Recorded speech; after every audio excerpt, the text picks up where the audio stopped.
இன்னைக்கு 3 பிளேசஸோட பெயர்கள்ல மறைஞ்சிருக்கிற வரலாறையும் பெருமையும் பத்தி தான் இன்னைக்கு பார்க்க போறோம். சோ வாங்க வீடியோக்குள்ள போலாம். நெல்லை பாதுகாத்த இடம்னு சொல்லக்கூடிய திருநெல்வேலி. நெல்லைநாதர் கோயிலோட வரலாற்று படி பெருமழையில விவசாயிகள் நெல்லை பாதுகாக்க தவிச்ச போது சிவன் அவரோட அருளால பாதுகாத்தாராம். அதனால இது நெல்லை அப்படின்ற பெயர் வந்துச்சு. அதுக்கப்புறம் இது திருநெல்வேலி அப்படின்னு மாறிச்சு. அமிர்தம் பொழிந்த நகரம்னு சொல்லக்கூடிய மதுரை தமிழ்நாட்டோட பழமையான நகரத்துல ஒண்ணு. மீனாட்சி அம்மன் கல்யாணத்தப்போ தேவர்கள் அமிர்தத்தை தூவினாங்களாம். அதனால மதுவை அப்படின்ற பெயர் பெற்றுச்சு.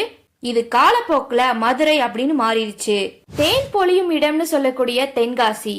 இப்போ தென்காசின்னு இருக்கிறது முன்னாடி தேங்காசி அப்படின்னு இருந்திருக்கு. இதோட காரணம் என்னன்னு பாத்தீங்கன்னா இதுக்கு முன்னாடி தேன் நிறைந்த இடமா இருந்திருக்கு. அதனால இதுக்கு பேரு தேங்காசி அப்படின்னு ஆயிருக்கு. காலப்போக்குல அது தென்காசியா மாறிச்சு. இந்த மாதிரி இன்னும் நிறைய பிளேசஸோட பெயர்களோட காரணங்களை தெரிஞ்சுக்கணும்னு நினைச்சீங்கன்னா டெய்லி ஃபேக்ட்ஸா மறக்காம சப்ஸ்கிரைப் அண்ட் ஃபாலோ பண்ணிக்கோங்க. தேங்க்யூ ஃபார் வாட்சிங்.